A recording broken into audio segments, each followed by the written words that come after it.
ఎన్ని కోటాను కోట్ల మంది అయినా కానివ్వండి, నమ్మి దుర్గా అమ్మా అన్నాడు అనుకోండి, అలా అన్నటువంటి వాళ్ళు ఎన్ని కోటాను కోట్ల మంది అయినా సరే వాళ్ళ యొక్క భీతిని, భయాన్ని ఆమె తీసేస్తుందట.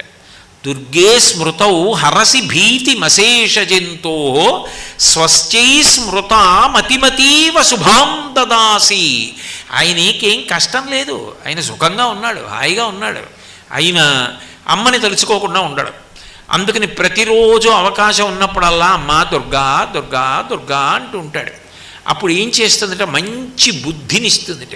ఆయన కీర్తివంతుడు కావడానికి ఆయన యందు అట్లా ఆలోచన దొంతరులుగా ఎన్నో మంచి శుభ సంకల్పములు చేయించి వాటిని కార్యములుగా మార్చగలిగిన దక్షతనిచ్చి ఇన్ని చేసిన వాడన్న కీర్తిని కట్టబెట్టి యశస్విని అవుతుందిట. అమ్మవారి